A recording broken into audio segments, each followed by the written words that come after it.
Hello everyone, this is Swati, your English educator from magnet brains. एक ऐसा channel जहां मिलती है आपको किंडरगार्टन से लेके क्लास 12 तक की सारी एजुकेशन मुफ्त मुफ्त एंड फ्री, राइट। इससे ज़्यादा मुफ्त नहीं बोल सकती थी मैं।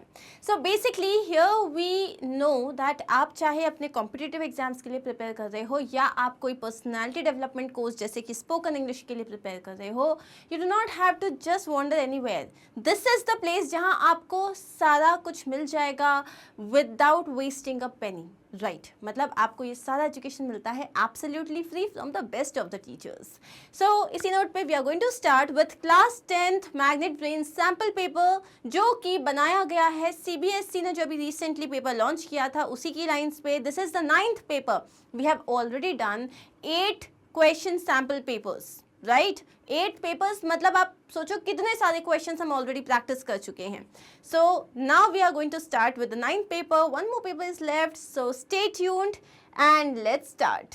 So obviously Chandni ma'am has beautifully covered the NCERT solutions. Also she has covered the previous year question papers and now it's time for the sample papers and I hope and I believe that आप बहुत अच्छे से prepare कर रहे हो, क्योंकि ये जो questions अब मैं आपके सामने फेंकने जा रही हूँ वो आपको करने हैं बहुत अच्छे तरीके से, ठीक है। Now let's see that of course we know that the time allowed is 3 hours, 3 sections: reading, grammar and creative writing and literature. जो आपको सबसे अच्छे से आएगा वो आप करोगे। कैसे पता चलेगा? आपको फर्स्ट 15 मिनट्स में पेपर को गो थ्रू करना है। उसमें what ever you feel that yes this is my strongest part, या लिटरेचर मुझे बहुत अच्छे से आता है, लेटर तो मैंने बहुत ही अच्छे से प्रिपेयर किया है, accordingly start. Why? Because 3 hours देखने में बड़े सारे लग रहे हैं लेकिन they would not be enough अगर आप प्रॉपर वर्ड लिमिट के हिसाब से करोगे तो, ठीक है। Now let's start with section A, sample paper 9, English, CBSE class 10th question paper. So the choices we make on a daily basis, wearing a seat belt, lifting heavy objects, correctly or purposely staying out of any dangerous situation, can either ensure our safety or bring about potentially harmful circumstances. So it is written कि जो भी choices हम अपनी daily life में लेते हैं, जैसे कि अगर हम लोग गाड़ी चला रहे हैं and we are wearing a seat belt, आप गाड़ी चला रहे हो, you are wearing a helmet, और आप कुछ बहुत ही भारी सा उठा रहे हो, सो उस टाइम पे आप सही तरीके से उठा रहे हो, गलत तरीके से नहीं उठा रहे, वरना आपको पता है कुछ ना कुछ लचक जाएगा। And if there is a dangerous situation, if you feel that सामने कोई डेंजर है, तो you purposely try to stay out of the dangerous situation. ये सारी चीज़ें हम क्यों करते हैं? Because we want to ensure our safety, और हम जो है पोटेंशियली हार्मफुल सर्कमस्टेंसेस से दूर रहना चाहते हैं। मतलब ऐसी कोई सिचुएशन में पड़ना ही नहीं चाहते जहाँ हमें पता है कि हमारे साथ कुछ गलत हो जाएगा। You and I need to make a decision that we are going to get our lives in order. आपको और मेरे को ये ज़रूरत है इस वक्त कि हम लोग एक ऐसा डिसीजन लें जिससे हमारी लाइफ जो है वो ट्रैक पे आ जाए। Exercising self-control, self-discipline and establishing boundaries and borders in our lives are some of the most important things we can do. क्या कर सकते हैं हम? सेल्फ कंट्रोल प्रैक्टिस कर सकते हैं, सेल्फ डिसिप्लिन प्रैक्टिस कर सकते हैं, जिससे क्या होगा, हमारी लाइफ में कुछ बाउंड्रीज और बॉर्डर्स बन जाएंगे ताकि हम इंपॉर्टेंट चीज़ों पे फोकस करें और इश्यू वाली चीज़ों से दूर रहें। A life without discipline is one that's filled with carelessness.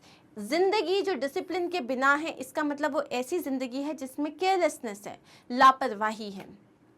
Now we think it's kind of exciting to live life on the edge. हमें लगता है ये बहुत exciting है कि हम लोग जो है end moment पे सब कुछ कर रहे हैं। If you are going out तो हम last moment पे plan कर रहे हैं, हम लोग randomly कुछ कर रहे हैं। We like to the image of yeah that's me living on the edge, woohoo. सो हमें ये अच्छा लगता है सोच के, ये Instagram kind of a life, कि कभी भी उठ गए, ट्रैवल करने चले गए, नोमैड्स की तरह ज़िंदगी जी रहे हैं, but that is just an imagination. It has become a popular way to look at life. आज की डेट में लोगों के लिए ये एक नज़रिया हो गया ज़िंदगी को देखने का, बहुत ही पॉपुलर नज़रिया हो गया है। But if you see, even highways have lines which provide margins for our safety while we are driving. लेकिन अगर आप नोटिस करोगे तो हाईवेज पे भी लाइंस बनी हुई होती है कि इसके इस साइड और इसके इस साइड आपको नहीं जाना है, जो हमें लाइफ में सेफ्टी के मार्जिन्स देते हैं जब हम ड्राइव कर रहे होते हैं। If we go over one side we will go into the ditch. अगर हम किसी भी साइड में ज़्यादा उस लाइन के पार गए तो हम गड्ढे में गिर जाएंगे। If we cross over the line in the middle we could get killed. तो जैसे आपको पता है दिस इज़ योर हाईवे, तो यहाँ पे लाइन होती है, यहाँ एक लाइन बनी होती है और फिर यहाँ एक लाइन बनी होती है। अगर आप इस साइड या इस साइड गए तो आप खाई में या गड्ढे में गिर जाओगे, और अगर आपने बिना कुछ इंडिकेटर दिए यहाँ से यहाँ क्रॉस किया तो भाई आपको जो है कोई ना कोई गाड़ी जो है ले डूबेगी and you would get killed, right. So and we like those lines because they help to keep us safe, और इसीलिए हमें वो लाइन्स पसंद है क्योंकि वो हमें सुरक्षित रखती हैं। Sometimes we don't even realise how lines help to keep us safe. कभी कभी हमें ये भी नहीं पता चलता कि ये लाइन्स हमें कैसे सेफ रखती है, क्योंकि जब आप ड्राइव कर रहे हो आप थोड़ी ना कंटिन्यूसली लाइन्स को देख के चला रहे हो, they are just there. I'm not proud of this, but for the first 20 years of my life at work, I ignored my limits. मैं इस बात को लेके बिल्कुल भी जो है बहुत प्राउड नहीं फील कर रहा हूँ। इनफैक्ट मुझे शर्म आ रही है बोलने में कि अपनी ज़िंदगी के पहले 20 साल जो मैंने काम किया है, मैंने अपनी लिमिट्स को हमेशा इग्नोर किया। I felt horrible physically most of the time. मुझे अपने आप को फिजिकली देख के बहुत हॉरिबल फील होता था। I use to tell myself I know I have limits and that I have reach them. मैं अपने आप को बार बार बताता था कि मेरी लिमिट्स हैं और मैं उन लिमिट्स को क्रॉस करने वाला हूँ, but I am going to ignore them and see if और how long I can get by with it. लेकिन मैं उनको क्या बोलता था कि हाँ मुझे पता है मेरी लिमिट्स आ गई हैं और मुझे पता है कि मैं उनको इग्नोर कर रहा हूँ या उनको एक्सीड कर रहा हूँ, लेकिन उसके बाद भी मैं इन्हें इग्नोर करूँगा और देखूँगा कि मेरी लिमिट कहाँ तक जा सकती है। I ran to doctors trying to make myself feel better through pills, vitamins, natural stuff and anything I could get my hands on. अब मैं डॉक्टर्स के पास जाने लगा जब मैंने देखा कि मेरा जो बॉडी है वो मुझे सपोर्ट नहीं कर रहा है, चाहे वो ओवरवेट के कारण हो या कोई डिसीजेस की वजह से हो। तो अब मैं डॉक्टर्स के पास भाग रहा था, उनसे दवाइयाँ मांग रहा था, वाइटामिन मांग रहा था, नेचुरल तरीके से एलोवेरा और ये सब पी के मैं अपने आप को ठीक करना चाह रहा था। मतलब मैंने हर पॉसिबल कोशिश की जो मेरे हाथ लगा। Some of the doctors would tell me it's just stress that just made me mad. कुछ डॉक्टर्स कहते थे अरे आपको कुछ नहीं हुआ, ये तो सिर्फ और सिर्फ स्ट्रेस है, और मैं बहुत ज़्यादा गुस्सा हो जाता था। I thought stress meant you don't like what you do or can't handle life. मुझे लगता था स्ट्रेस का मतलब जो तुम कर रहे हो तुम्हें उसमें मज़ा नहीं आ रहा है और तुम्हें लगता है कि तुम लाइफ की चीज़ों को हैंडल नहीं कर पा रहे हो। And I love what I do, और मुझे तो बहुत पसंद है जो मैं करता हूँ। I kept pushing myself traveling, और मैं ट्रैवल करने लग गया, doing speaking engagements and so on, simply exhausting myself. तो मैंने क्या किया, मैं बहुत ट्रैवल कर रहा था, मैंने अपने आप को पूरी तरीके से थका लिया, मैं बहुत सारे स्पीकिंग एंगेजमेंट्स कर रहा था। Finally, I understood I was living an unsustainable life and needed to make some changes in my outlook and lifestyle. Finally मुझे समझ में आया कि मैं जो हूँ एक अनसस्टेनेबल लाइफ जी रहा हूँ, एक अनकन्वेंशनल, मतलब जो मेरे लिए आसान नहीं है। मैं एक बहुत ही रोबोटिक लाइफ जी रहा हूँ एंड अब मुझे अपनी लाइफ में अपने नज़रिया, आउटलुक का मतलब होता है नज़रिया, लाइफस्टाइल का मतलब आपका रहना खाना पीने का स्टाइल, तो मुझे इन दोनों में चेंजेस करने की ज़रूरत थी। You and I don't have to be like everyone else to keep up with anyone else. आपको और मेरे को हर किसी की जैसा होने की ज़रूरत नहीं है कि मैं जो हूँ आगे बढ़ना चाहता हूँ, मुझे मॉड होना है, तो इसका मतलब ये नहीं है कि आप अपने कपड़े चेंज कर लो, आप अपना थॉट प्रोसेस चेंज कर लो। आपको आगे बढ़ना, आप अपने आप को नारिश करो, आप अपने आप को और शार्पन करो। इसका मतलब ये नहीं है कि आप किसी को कॉपी कर रहे हो। Each of us needs to be exactly the way we are. हम जैसे हमें वैसा ही रहना चाहिए and we don't have to apologize for it. और हमें उस बात के लिए शर्म नहीं आनी चाहिए। We are not all alike and we need to find a comfort zone in which we can enjoy our lives instead of making ourselves with an overload of stress and pressure. सो यहाँ पे बोलते हैं हम एक जैसे नहीं हैं और हमें एक कंफर्ट जोन ढूंढने की ज़रूरत है जहाँ पे हम अपनी लाइफ को जैसा चाहें वैसा एंजॉय कर सकें instead of taking a lot of stress and pressure. So are we done? So this was our passage. So it was about the importance of living a beautiful colourful life and not taking stress, right? अब आपको दिए हुए हैं 12 questions, इनमें से 10 questions करने हैं। So let's start. Which of the characteristics are apt about the writer in the following context. So इस कॉन्टेक्स्ट में राइटर के बारे में कौन सी ऐसी बात कही गई है जो सही है? आई know I have limits and that I have reached them. मुझे पता है मेरे पास लिमिट्स हैं और मैं अपनी लिमिट्स क्रॉस करने वाला हूँ, but I am going to ignore them and see if और how long I can get by with it. तो मैं ये देखूंगा कि अगर मैं ऐसे ही अपनी लिमिट्स को क्रॉस करते हुए परेशान होते हुए आगे बढ़ता हूँ तो मैं देखना चाहता हूँ कि कब मेरे साथ कुछ गलत हो जाएगा या मैं इसके साथ भी आगे बढ़ सकता हूँ। क्या लगता है राइटर कैसा है हमारा? नेग्लिजेंट है, मतलब उसको अक्ल नहीं है। इनडिसाइसिव है, वो डिसीजंस नहीं ले सकता। स्पॉन्टेनियस है, फटाक से डिसीजन लेता है। रेकलेस है, केयरलेस है।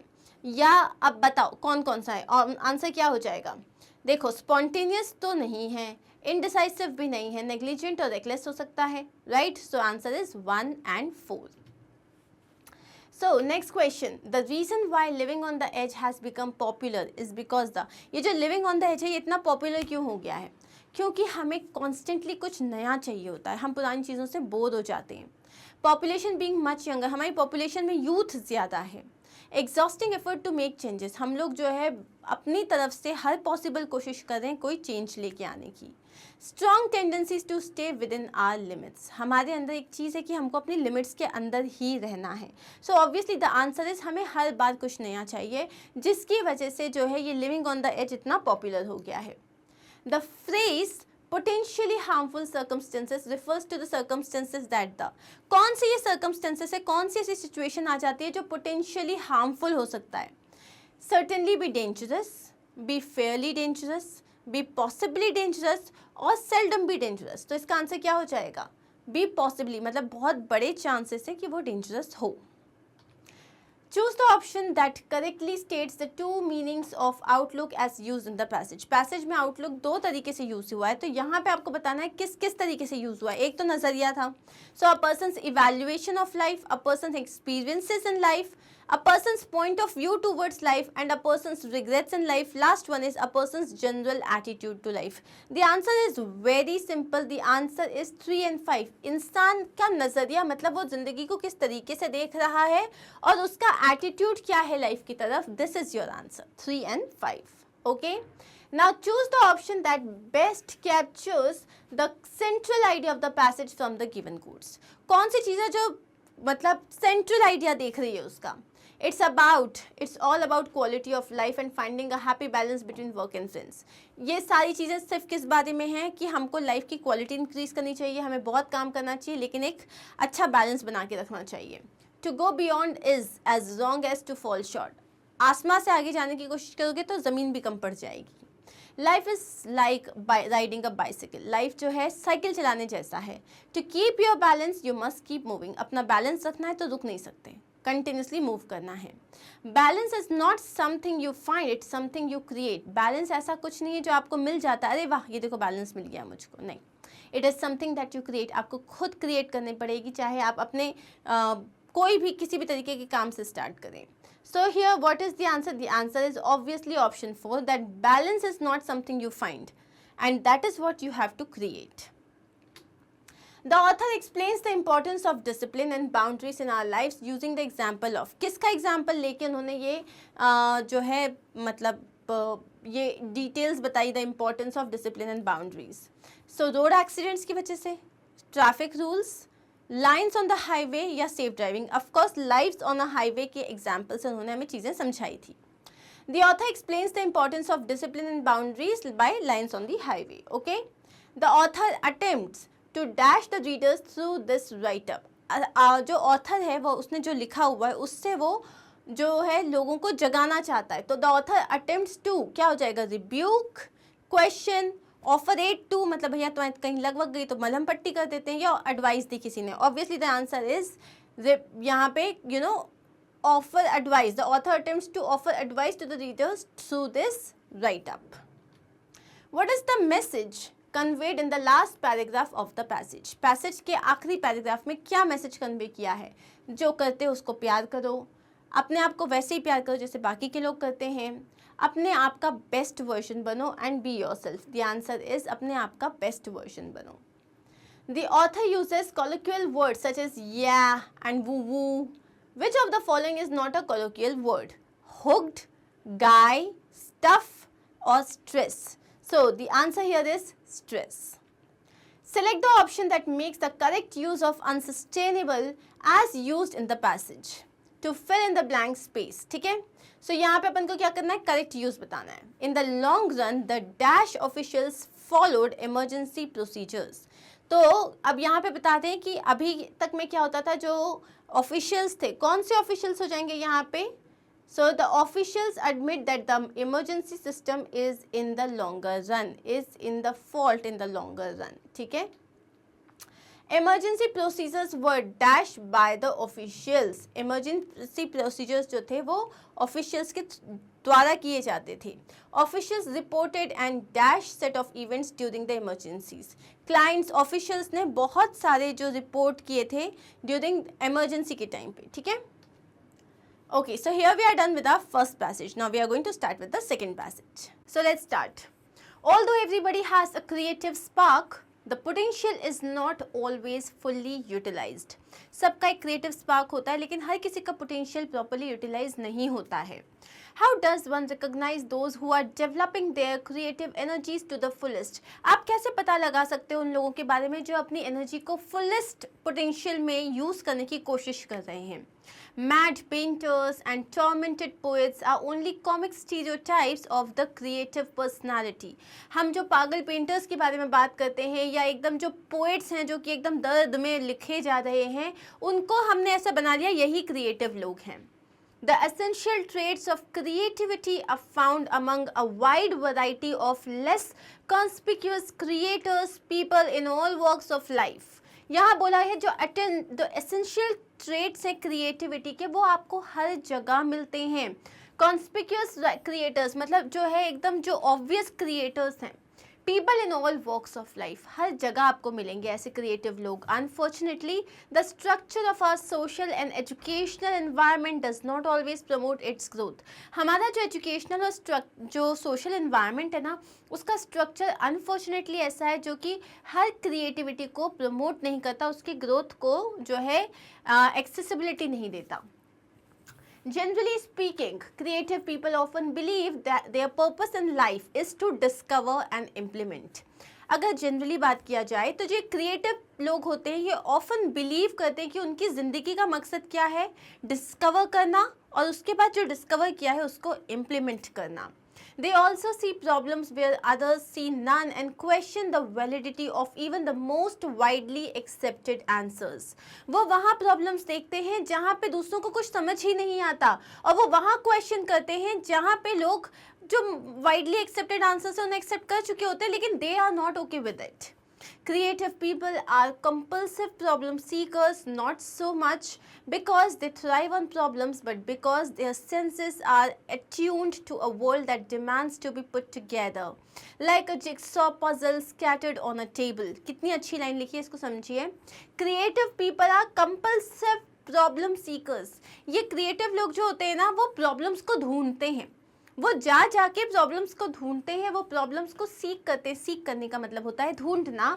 Not so much because they thrive on problems, इसीलिए नहीं क्योंकि वो प्रॉब्लम पे जिंदा रहते हैं but because their senses are attuned to a world, क्योंकि उनके जो सेंसेस हैं वो एक ऐसे वर्ल्ड की तरफ ट्यून हो चुके हैं that demands to be put together, जो चाहता है कि एक तरीके से ऐसा लगता है उनको उनके आसपास सब एक जिक्सॉ पजल की तरह है जैसे उन्हें समेटना है, जिन्हें उन्हें सही करके सेट करना है. Several tests now in use reveal that highly creative people are much more open and receptive to complexities of experience than less creative people. तो ऐसी बहुत सारे टेस्ट हुए हैं जिन्होंने ये चीज़ रिवील करी है, मतलब जिन्होंने इस चीज़ का खुलासा किया है कि जो हाईली क्रिएटिव पीपल होते हैं ना वो बहुत ज़्यादा ओपन होते हैं और रिसेप्टिव होते हैं, मतलब वो हर चीज़ को बहुत अच्छे से ऑब्जर्व करते हैं, उसको मतलब रिसेप्टिव होते हैं, एज उसको ग्रहण करते हैं टू कॉम्प्लेक्सिटीज़, मतलब कितने भी इश्यू आ जाएं तो वो उस चीज़ को बहुत आसानी से समझते हैं compare to non creative people. The creative temperament has a tendency to break problems down into their basic elements. जो उनका creative temperament होता है वो कैसे काम करता है, वो किसी भी problem को पहले basic parts में divide कर देते हैं, basic elements में break कर देते हैं and then reconstruct them into whole new problems, और उसके बाद उसको एक नई problem की तरह create करते हैं, thereby discovering new relationships and new solutions. तो जैसे उन्होंने एक प्रॉब्लम दिया, उन्होंने पहले तोड़ा मरोड़ा, सब उनके सामने आ गया, एक नई प्रॉब्लम क्रिएट हो गई, अब उस चीज़ का वो सोल्यूशन ढूंढते हैं क्योंकि अब उस चीज़ को वो बहुत अच्छे से जानते हैं.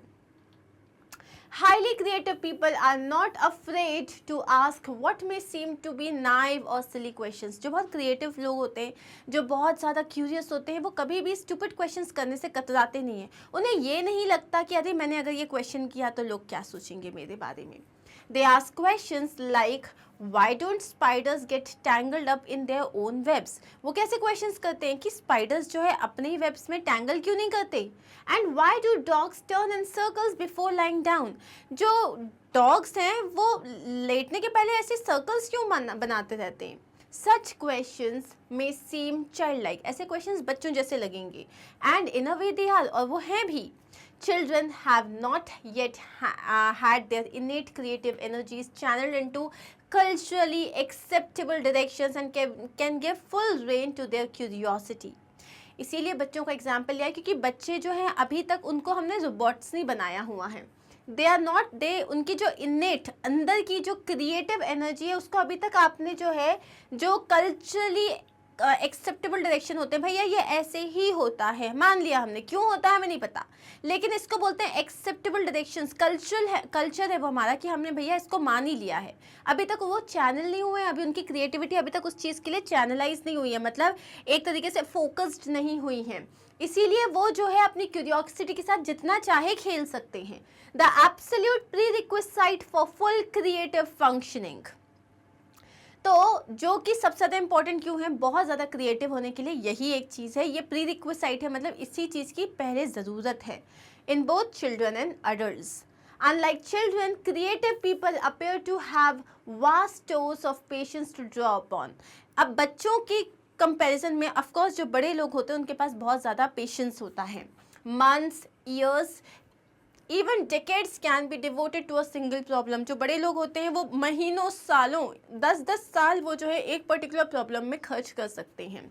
The home that encourages inquisitiveness contributes to creating development. ऐसा घर जहाँ आप बच्चों की जागरूकता जो होती है, क्यूरियोसिटी जो होती है, इंक्विजिटिवनेस जो होती है उसको अगर आप बढ़ावा देते हो तो वहाँ पे क्रिएटिविटी बढ़ती है.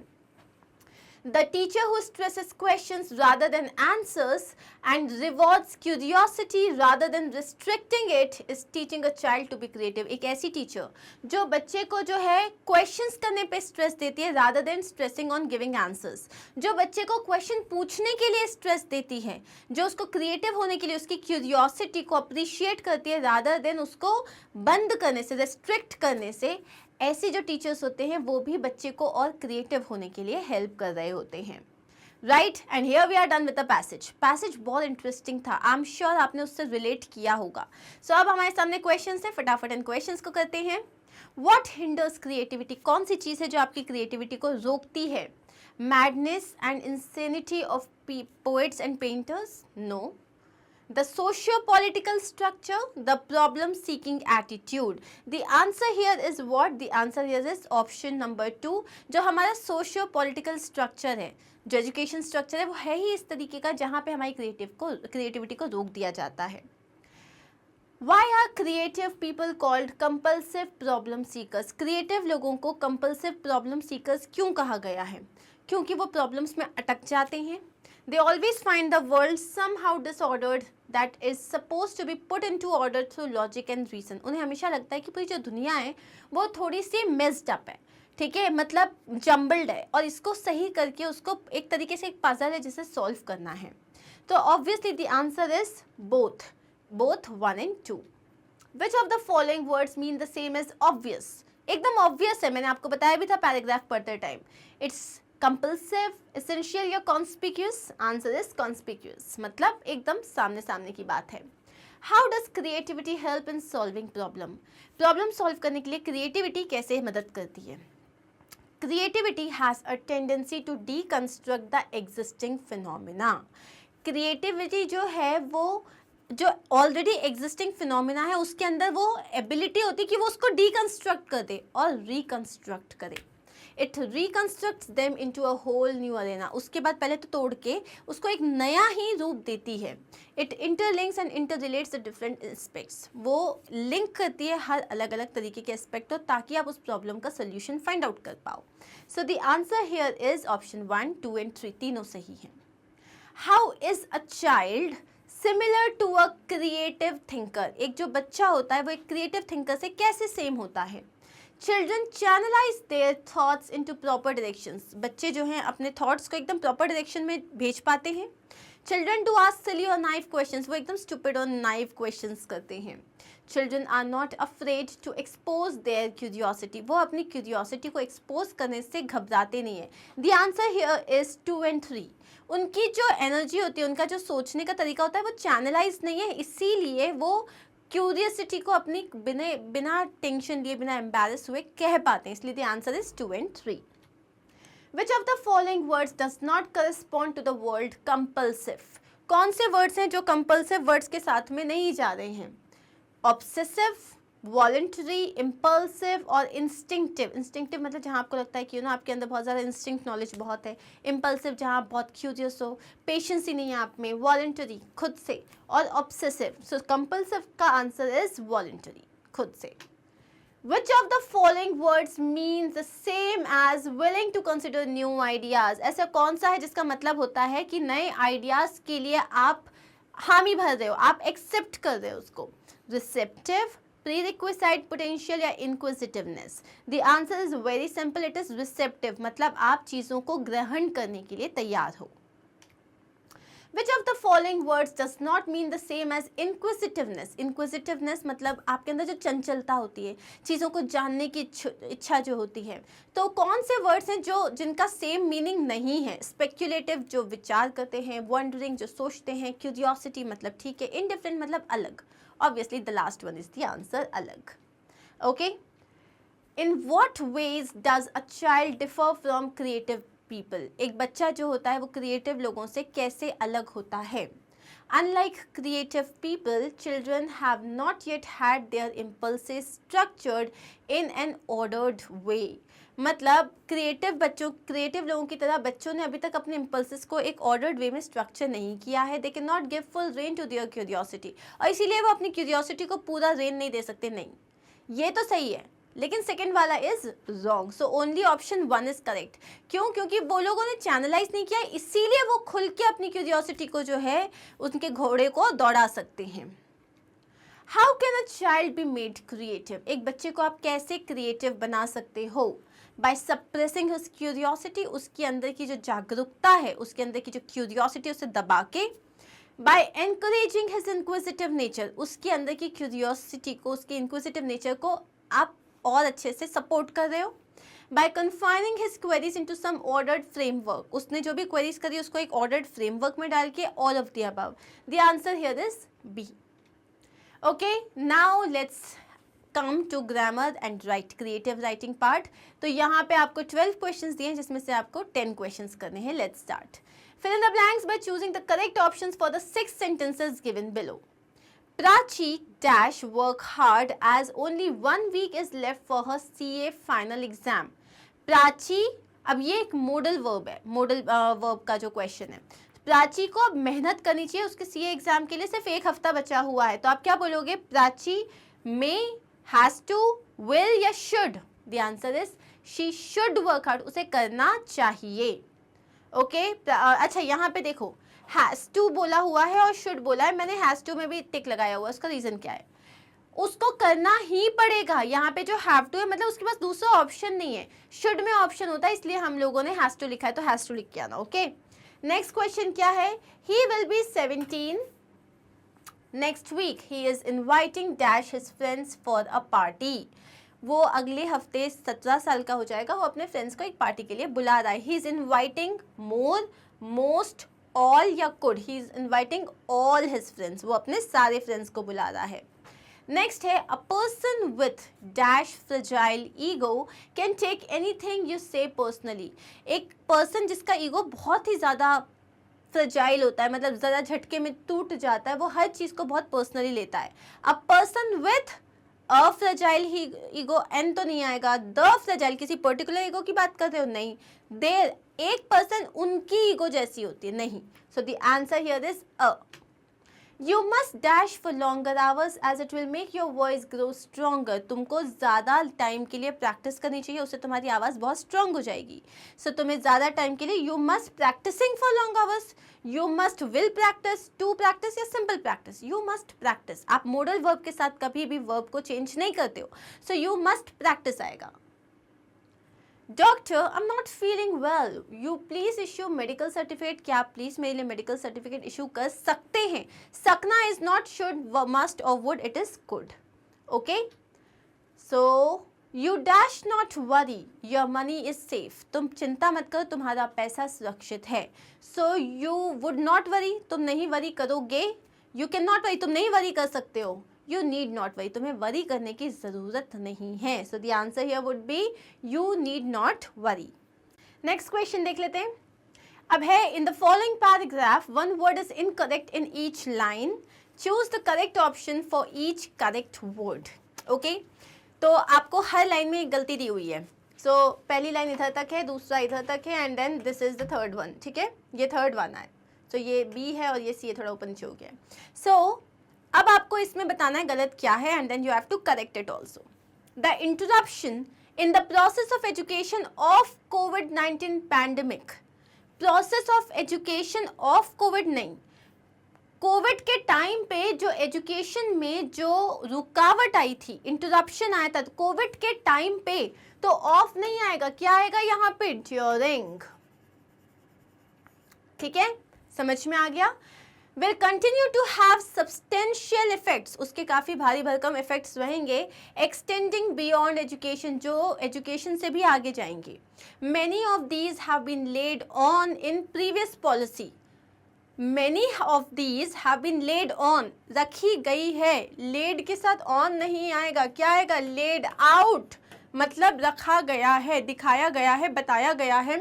in previous policy briefs and include, for instance, food insecurity, economic instability and violence to females. Violence to females मतलब फीमेल्स के लिए वायलेंस है? नहीं, वायलेंस अगेंस्ट फीमेल्स. क्या हो जाएगा? Violence against females. Closure of schools and other educational institutions are hampering the provision of essential services to children and communities. ये जो आपको रॉन्ग वाला आता है and you have to make it correct, इसको आपको बहुत ही ध्यान से करना है, क्योंकि कई बार ऐसा होता है हम पढ़ते पढ़ते हमें रियलाइज ही नहीं होता कि यहाँ कोई गलती है. Right, so you have to understand, specially prepositions अगर होते हैं, आर्टिकल्स होते हैं, बहुत ध्यान से आप चेक करोगे. Here are the answers. Right, against, during and out, led out. Okay, next is in the following paragraph one word has been omitted in each line. Choose the correct option for each missing word.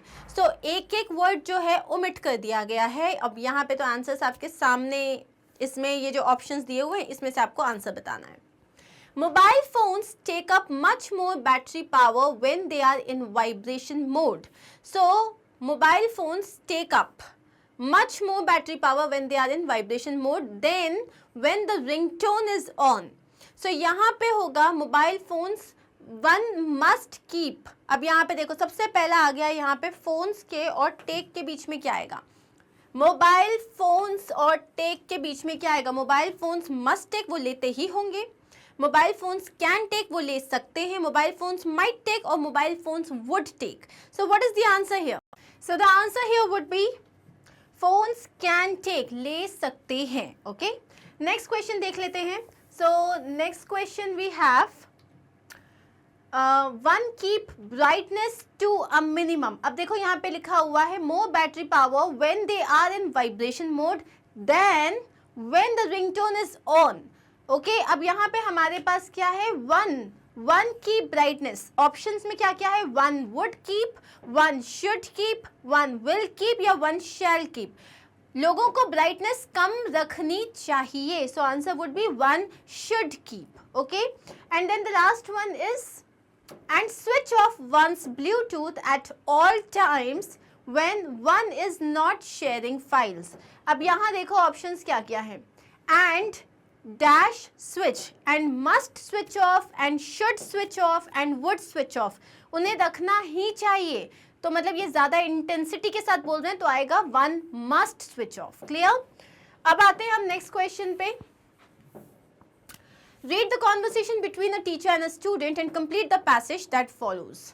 It feels like I have been inside forever, Alex is saying. I can't go swimming or cycling. I miss my playmates. मैं ना बाहर जा सकता हूँ, ना cycling के लिए जा सकता हूँ, ना स्विमिंग के लिए जा सकता हूँ. मैं अपने दोस्तों को मिस कर रहा हूँ. एलेक्स के फादर क्या कहते हैं? Don't forget that Anne Frank and her family spent 2 years inside an attic. So Alex के फादर ने बोला तुम ये मत भूलो कि एन फ्रैंक और उसकी फैमिली ने 2 साल एक एटिक के अंदर गुजारे थे. एलेक्स चुप हो जाता है. एलेक्स के फादर क्या कहते हैं? या I expected your silence on it. मुझे लगा था तुम चुप हो जाओगे. तो अब क्वेश्चन क्या है? Alex told his father that he was done dash. He was done with being inside at home. Okay, चलिए इसमें से एट भी हटा देते हैं. ठीक है, तो he was done with being inside home. वो घर में रह के पक चुका था. He added that he had been feeling sad as he couldn't go swimming or cycling. Moreover, he missed his playmates. After listening to his son, Alex's father told him that Anne Frank and her family spent 2 years in an attic. This silenced Alex. Looking at his expression, Alex's father said that the answer is he had expected Alex's silence on it. He had expected basically क्या ने reported speech का काम किया है यहाँ पे. ठीक है, जो उन्होंने कहा उनको उसको रिपोर्ट करते हुए यहाँ पे बताया. इट इज वेरी इजी, सिर्फ रिपोर्ट करना है. नेक्स्ट क्वेश्चन क्या है? Choose the correct options to fill in the blanks to complete the note about the Wangala festival of Meghalaya. Gap filling है. Let's start. The Wangala is an important festival for the Garo dash Meghalaya. क्या आएगा? First में option है in, to, for, at. Meghalaya is a big city, तो उसमें हम क्या बोलेंगे? In Meghalaya. Next is it is a post harvest festival celebrated dash mark the end of agricultural year. पूरा जो एग्रीकल्चरल ईयर के अंत को सेलिब्रेट करने के लिए ये मनाया जाता है, तो हम यहाँ बोलेंगे to mark the end of the agricultural year. क्यों मनाया जाता है? To mark it. It is popularly known as the 100 Drums Festival. During the signature dance, जब उनका signature dance होता है, the leading warrior leads the youngsters. जो सबसे leading warrior होता है, जो मुखिया होता है, वो youngsters को lead करता है. Dash synchronized dance steps and specific head movements. उनको कैसे lead करता है? synchronized dance steps के साथ. तो यहाँ पे क्या आ जाएगा? हमारा आंसर हो जाएगा with synchronized steps. Clear? चलिए आगे बढ़ते हैं. Always give dash audience you perform for a great show. हमेशा तुम्हारी ऑडियंस जिसके सामने तुम परफॉर्म कर रहे हो क्या दो? अपना बेस्ट दो, एक ग्रेट शो दो. Always give. जो भी ऑडियंस के सामने तुम परफॉर्म कर रहे हो, ऐसा जरूरी नहीं आप 5 स्टार होटल में परफॉर्म कर रहे हो, आपने बहुत अच्छा दिया, आप अपने नॉर्मल फ्रेंड्स के सामने परफॉर्म कर रहे हो तो आपने एविंग कर दिया, नहीं.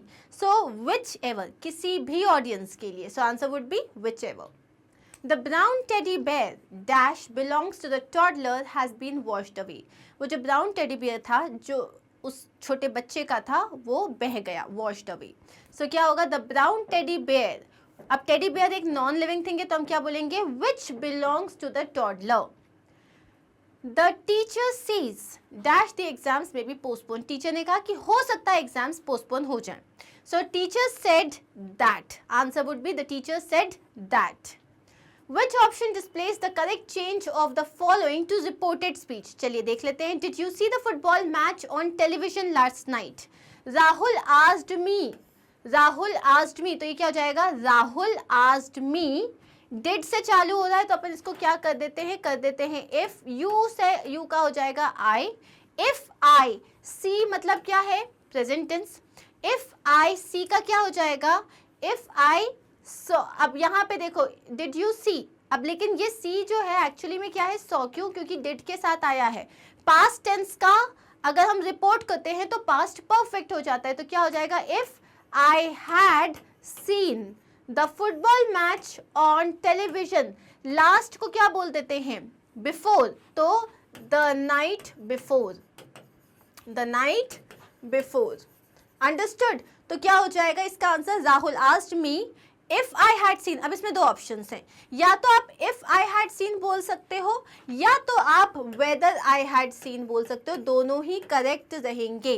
सो हमारे ऑप्शन में वेदर लिखा है तो हम वेदर के साथ जाते हैं. Rahul asked me whether I had seen the football match on television the last night. last night का last night नहीं हो सकता, यहाँ पे the earlier night नहीं हो सकता, the night before. आप earlier night लिख सकते हो, it's not wrong, लेकिन night before better रहेगा. तो देखो यहाँ पे last night ये भी नहीं हो सकता, the night before. इसको देखते हैं. Rahul asked me whether I had seen the football match on television the night before. This is perfect. Understood? Next question देख लेते हैं. Okay, so हमारे सामने next question क्या है? Okay, I'll just get this thing clear. So read the conversation और इस conversation के बाद आपको passage complete करना है. John's mom, surprise, John. Oh, you have the latest Cars. Now Cars is a magazine. John's mom, I know how annoyed you were with the e-book. मुझे पता है e-book देख के तुम कितने ज़्यादा दुखी हो गए थे. So I went to the store and found you a physical book. इसलिए मैं दुकान में गई और तुम्हारे लिए physical book लेके आ गई. Oh, John क्या कहता है? Thank you, mom. अब इसको आपको बताना है, रिपोर्ट करते हुए बताओगे. John was annoyed as he couldn't enjoy the Cars monthly issue digitally. So his mom what did she do? So his mom got him ये देखो, so his mom found him a physical book. She went to the store and got him a physical book. तो आप क्या बोलोगे? Surprised him with a physical book. आप ये भी बोल सकते हो went to the store and bought him a physical book. Okay, next क्या है? So she went. John got happy and thanked his. She knew that John was annoyed with the e-book. उन्हें पता था कि John जो था e-book से annoyed था. Okay. Which option displays the correct change of the following to reported speech? Please give me a glass of water. इसको क्या बोलोगे? Aditi asked Riya if, और Aditi asked Riya to give her a glass of water. So answer क्या हो जाएगा? Second. Now, fill in the blanks by choosing the correct options for the 6 sentences given below. You should dash care of your pets as they are your responsibility. तुम्हें अपने पालतू जानवरों का ख्याल रखना चाहिए क्योंकि वो तुम्हारी रिस्पॉन्सिबिलिटी है. तो ये क्या हो जाएगा? You should take care of. Okay. Next is you will dash work very hard to get the correct tune of the song. तुम्हें बहुत ज़्यादा मेहनत करनी पड़ेगी. You will क्या हो जाएगा? Have to. You के साथ has नहीं आएगा. You will have to. I dash reach the station in time else I will miss the train. मुझे टाइम पे स्टेशन पहुंचना पड़ेगा वरना मेरी ट्रेन छूट जाएगी. I must reach, I should reach, I ought to or I will. I must reach the station on time. We ought to pay attention to dash hygiene as it keeps us healthy. हमको जो है hygiene की तरफ attention pay करना चाहिए ताकि वो हमें healthy रखता है. So we ought to pay attention to उनके hygiene, us hygiene, our hygiene और एवरी हाइजीन. हमें हमारे हाइजीन का ख्याल रखना चाहिए. So it is our hygiene. He need not buy dash pen. He has a pencil to write. उसको pen खरीदने की ज़रूरत नहीं है, उसके पास पेंसिल है लिखने के लिए. तो अब आप पेन के आगे क्या लगाओगे? The pen, an pen, ought to pen, of course a pen. Okay.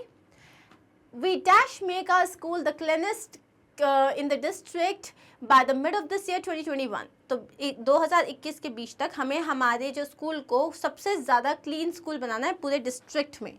सो इसका आंसर क्या हो जाएगा? We must. Okay. Now let's come to creative writing skills. सबसे पहला क्या है हमारे पास? लेटर राइटिंग है. You are the manager of hotel green view, Chennai. You had ordered 50 kgs of cheese for the hotel. आपने 50 किलो जो है चीज़ ऑर्डर किया था.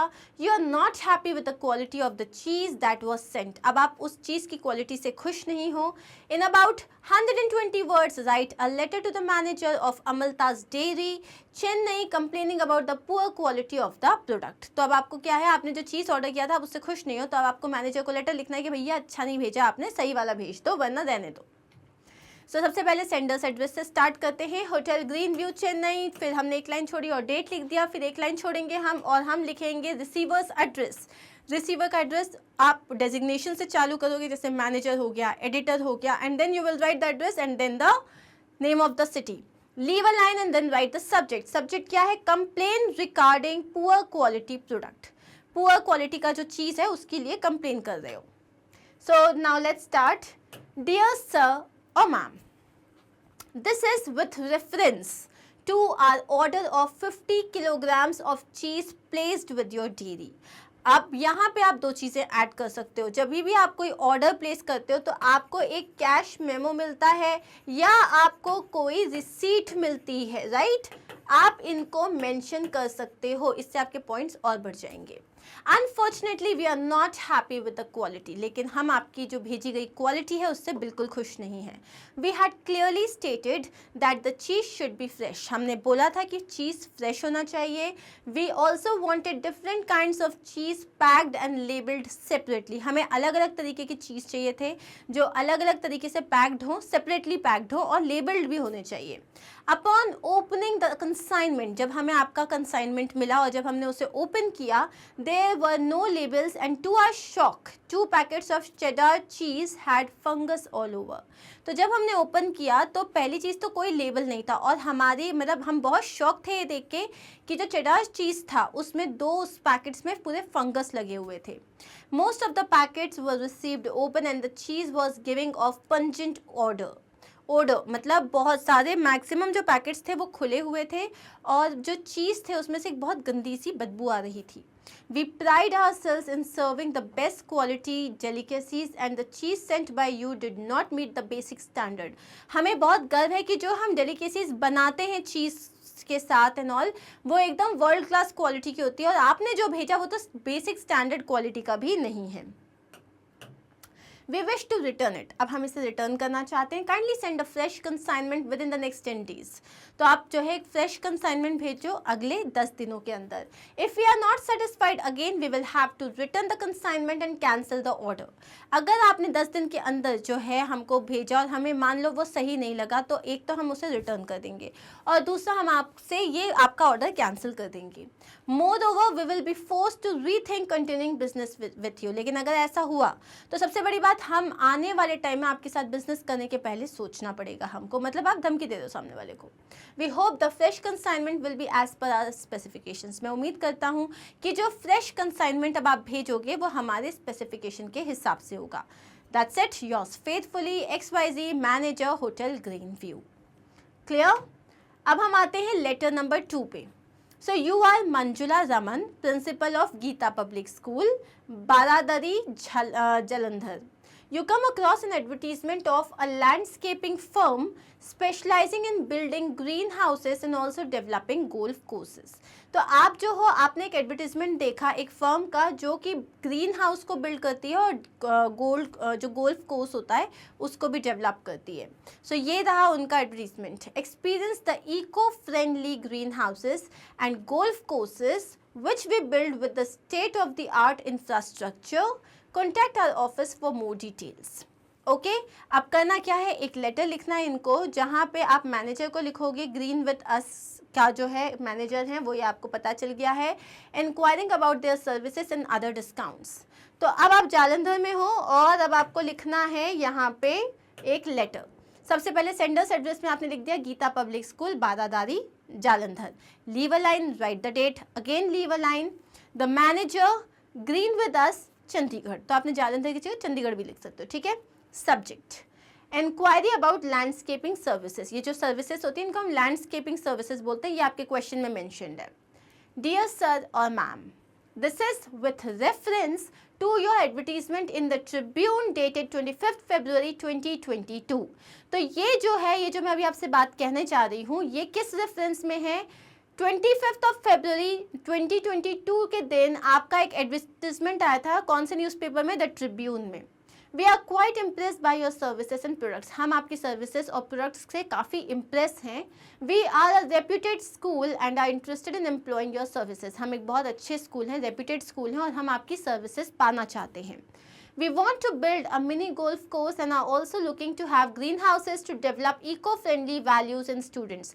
हमें एक छोटा सा गोल्फ कोर्स बनवाना है प्लस हम लोगों को एक जो है ग्रीन हाउसेस बनवाने ताकि हम अपने बच्चों को इको फ्रेंडली जो डेवलपमेंट होता है उसके बारे में पढ़ा सकें। Will you be able to take on the contract and provide outstation services? आप लोग जो है क्या इस कॉन्ट्रैक्ट को लेके आउट स्टेशन मतलब आप सिर्फ चंडीगढ़ में करते हो या आप जलंधर में भी आके कर सकते हो? Would it be possible to complete everything with in 3 months? क्या सारा काम 3 महीने के अंदर में खत्म हो सकता है? Do you have your own designers और should we provide the same? आपके पास अपने डिज़ाइनर्स हैं या हमें प्रोवाइड करने पड़ेंगे? Kindly let us know if you use environment friendly material, और हमें ये भी बताइएगा कि आप कैसा मटेरियल यूज़ करते हो, एनवायरमेंटल फ्रेंडली यूज़ करते हो या नहीं करते हो। Also, let us know your charges and other unique and student-friendly products that you may have. अब अपने चार्जेस भी बता दीजिएगा, और इन दोनों चीज़ों के अलावा अगर आपके पास कोई भी और ऐसे प्रोडक्ट्स हैं जो स्टूडेंट फ्रेंडली हो तो आप उनके बारे में भी हमें बताइएगा। We would also like to know if your company gives additional discounts to educational institutions. हम ये भी जानना चाहते हैं कि आपकी कंपनी जो है एजुकेशनल इंस्टीट्यूशंस को कुछ एक्स्ट्रा डिस्काउंट देती है क्या। Kindly share the details on the school's mail at the earliest. School का जो मेल आईडी है उस पर प्लीज़ आप जो है इन्फॉर्मेशन शेयर कर दीजिए। अब यहाँ पे आप जो हो details on the school's mail ID, ठीक है, यहाँ पे है विच इज़ एट करके आप पूरा जो है दे सकते हो, ठीक है, मतलब यू नो यहाँ पे जो मेल है so you can email eight, यहाँ पे आप नॉर्मल लिखोगे एट एंड स्कूल का ईमेल आईडी लिख सकते हो। योर सिंसियरली मंजुला जमन प्रिंसिपल। क्लियर? अब आते हैं हम एनालिटिकल पैराग्राफ की तरफ। You are a teacher at a reputed school in the city. आप एक बहुत अच्छी सिटी में बहुत अच्छे स्कूल के टीचर हो। The following paragraph shows a comparative analysis of students performance in different subjects in the terminal exam. Write an analytical paragraph on the variation in the performances of students in about 120 words to be presented at the annual teachers meet. तो अब आपको एक analytical paragraph लिखना है कि बच्चों का जो परफॉर्मेंस है अलग अलग सब्जेक्ट्स में एनुअल मीट में आपको बताना है, तो आपको ये लिखना है, ठीक है। So English, Hindi, math, science और सोशल साइंस के पूरे मार्क्स दिए हुए हैं, यहाँ पे ये मार्क्स दिए हुए हैं, ठीक। अब यहाँ पे जो ये लाइट शेड है दैट इज सेकेंड टर्म और जो डार्क शेड है that is first term. Clear? तो यहाँ पे इट इज़ वेरी ऑब्वियस, आप हर जगह देखो सेकेंड टर्म के मार्क्स जो हैं वो ज़्यादा हैं, मतलब सेकेंड टर्म में बच्चे ने बेटर परफॉर्म किया हुआ है कंपेयर टू फर्स्ट टर्म। आज सिर्फ एक ही जगह है हिंदी जहाँ पे उसने कम परफॉर्मेंस दिया हुआ है, ठीक है। तो यहाँ आ जाते हैं हम एनालिसिस पे। Analyzing the performance of students not only provides an insight into how their score vary. मतलब अगर आप स्टूडेंट्स का परफॉर्मेंस को एनालाइज करते हो तो सिर्फ आपको ये समझ में नहीं आता कि किस तरीके से उनके स्कोर्स जो हैं वो अलग अलग हैं, but also helps in identifying areas that need more work. उन्हें ये भी समझ में आता है कौन से पर्टिकुलर सब्जेक्ट्स में उनको ज़्यादा मेहनत करने की ज़रूरत है। The survey shows that the performance of students showed some improvement in the second term. ये सर्वे ये बताता है कि उनका कुछ परफॉर्मेंस इम्प्रूवमेंट हुआ है सेकेंड टर्म में, with most students scoring higher marks in maths and science in the second term, जिसमें मैक्सिमम स्टूडेंट्स जो हैं सेकेंड टर्म में ज़्यादा मार्क्स स्कोर कर रहे हैं। The scores in maths and science were above 80 in the first term. Scores जो थे above 80 गए first term में. However, in maths, most students scored above 90 marks in the second term. लेकिन maths में 90 marks से भी ज़्यादा लोगों के गए हैं second term में. Students scored between 16 to 70 marks in Hindi and English, जिसका मतलब है more effort is required in the two subjects. In subjects में ज़्यादा effort की ज़रूरत है, especially in Hindi, as the students scored less in the second term. Especially Hindi में, क्योंकि students के second term में हिंदी में कम marks आए हैं. There was marginal improvement in the second term marks in English and social science. English और social science में बहुत marginal improvement है, मतलब almost same है. However, efforts must be made to ensure that the overall scores improve in the next academic session. लेकिन efforts लेने पड़ेंगे ये ensure करने के लिए कि overall जो improvement हो रहा है वो रहे. Hence, teachers must plan accordingly in order to help students score higher marks. तो अब टीचर्स के सामने सारा कुछ है, तो अब उनको ऐसे प्रिपेयर करना है अपना करिकुलम कि बच्चे जो हैं इन सब्जेक्ट्स में बेटर स्कोर कर पाएँ. Students must be given additional practice so that more students score 100 marks in maths and science. ज़्यादा प्रैक्टिस देनी चाहिए बच्चों को ताकि मैथ्स और साइंस में बहुत ज़्यादा अच्छे मार्क्स लेके आ पाएँ, 100 on 100 ला पाएँ. This will help improve the school's performance in the board examination. इससे बोर्ड एग्जामिनेशन में स्कूल का परफॉर्मेंस बेटर हो जाएगा. तो ये तो हो गया हमारा एक एनालिटिकल पैराग्राफ. अब दूसरा देखते हैं. The BDO of the Kanpur region conducted a survey in the government and private schools and Kendriya Vidyalayas to see the preferred language. So जो BDO था उसने क्या किया, कानपुर के रीजन में गवर्नमेंट स्कूल्स, प्राइवेट स्कूल्स और केंद्रीय विद्यालय स्कूल्स में ये देखा कि कौन सी लैंग्वेज ज़्यादा चलती है. The following excerpt was taken from the analysis report that appeared in a local daily newspaper. तो local daily newspaper में एक न्यूज़ छपी थी, एक एक्सर्प्ट छपा था, वो दिया हुआ है, इसके बेसिस पे हमें एनालाइज करना है. It is quite clear that the data collected that in government schools English language is not spoken by them at all. मतलब it is clear from the collected data that कि जो government school में बिल्कुल English में बात नहीं की जाती. Only a few students are speaking English in government schools, which is below average. So बहुत कम, मतलब गिने चुने कुछ बच्चे हैं जो इंग्लिश में बात कर रहे हैं, वो एवरेज के नीचे हैं. But Hindi is spoken by maximum of the students, और मैक्सिमम स्टूडेंट्स जो है वो हिंदी में बात कर रहे हैं.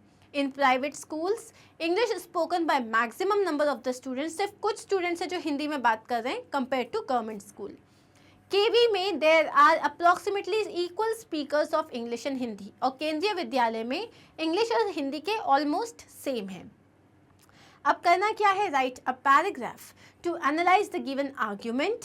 You could think about what alternative explanations might weaken the given conclusion and include rational evidence that would strengthen counter the given argument, making comparison wherever necessary in 120 words. तो अब आपको क्या करना है, एक पैराग्राफ लिखना है, इस चीज़ को एनालाइज करते हुए आप इसमें अपने ऑल्टरनेटिव एक्सप्लेनेशन दे सकते हो, ठीक है, और इसमें जो है एविडेंस भी इंक्लूड कर सकते हो अपने जो आप कह रहे हो उसको स्ट्रेंथन करने के लिए.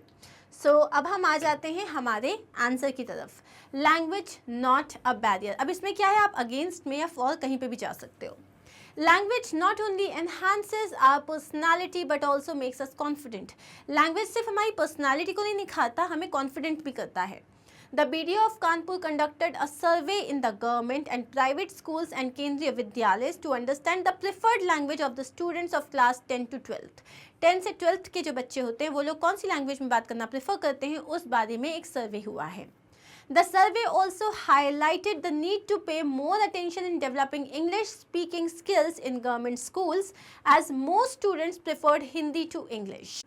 Then though choice of language is personal, but the world demands a better grasp of English. जो लैंग्वेज की चॉइस होती है वो बहुत पर्सनल चॉइस होती है, लेकिन जो दुनिया है वो एक ज़्यादा अच्छा कमांड चाहती है इंग्लिश लैंग्वेज पे. स्टूडेंट्स ऑफ केंद्रीय विद्यालय showed inclination towards English, but here the gap between the two language was remarkably less.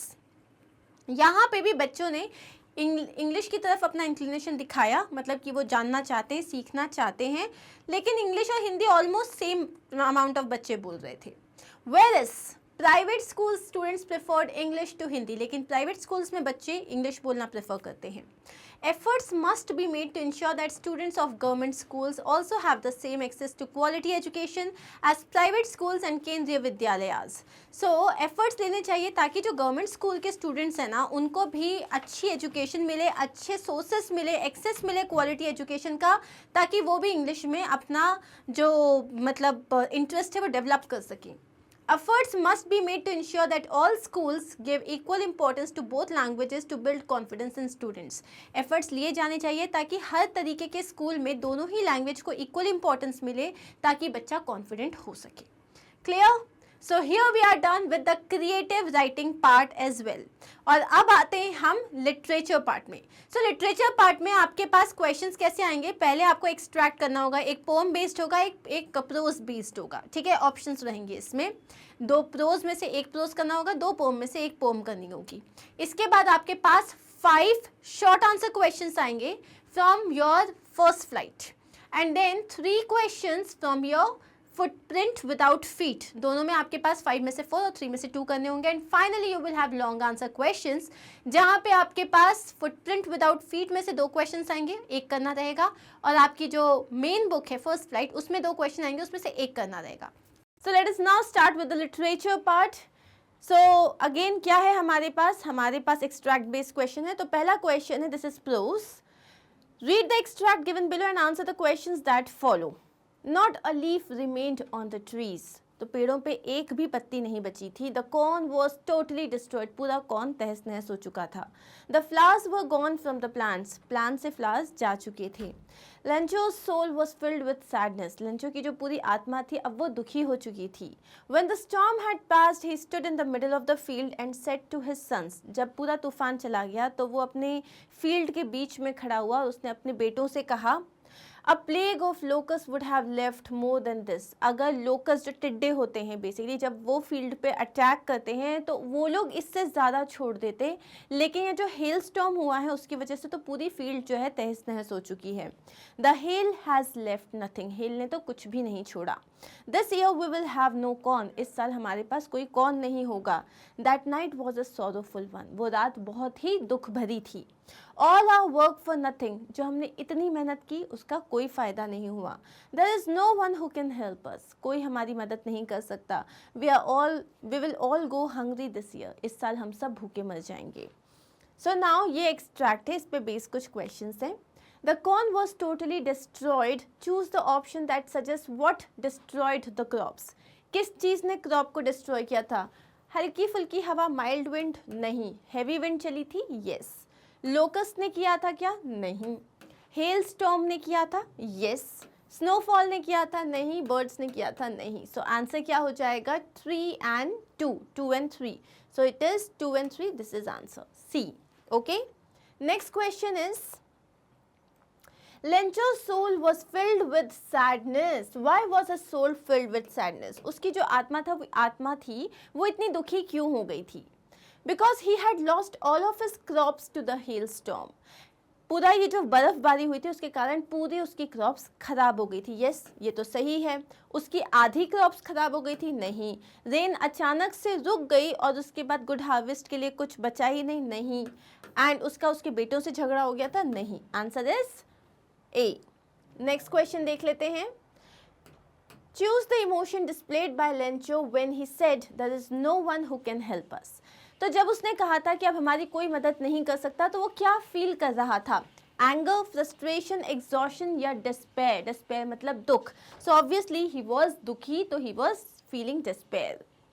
They had to go hungry this year because, इस साल उनको भूखा ही रहना पड़ा। क्यों? They had nothing to survive on as their crop was destroyed, क्योंकि अब उनके पास कुछ था ही नहीं जिसके कारण वो अब सर्वाइव कर सकें, बचा ही नहीं उनके पास कुछ। तो ये तो सही है। They had decided to go on a hunger strike, तो अब वो इसलिए भूखे रहने वाले थे क्योंकि उन्होंने बोला कि हम भूख हड़ताल कर लेंगे? Of course not.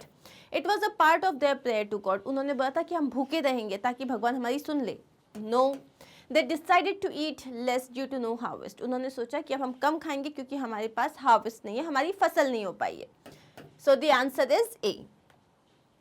Next question, choose the option that would have caused less destruction than the hailstorm according to Lencho. Lencho ने एक लाइन कही थी कि इससे कम डिस्ट्रक्शन तो इस चीज में होता। What was it? Of course it was this plague of locusts, right? Next question. अब ये हमारा फर्स्ट एक्सट्रैक्ट हो गया। एक और प्रोस का हम एक्सट्रैक्ट देखते हैं। Read the given extract to attempt the questions that follow. Let me put it more clearly. Since no one will believe that a 13-year-old girl is completely alone in the world and I am not.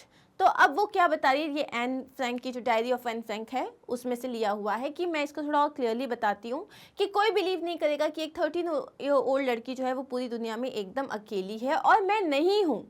I have loving parents and a 16-year-old sister. मेरे बहुत प्यार करने वाले parents हैं और 16 साल की मेरी एक सिस्टर भी है।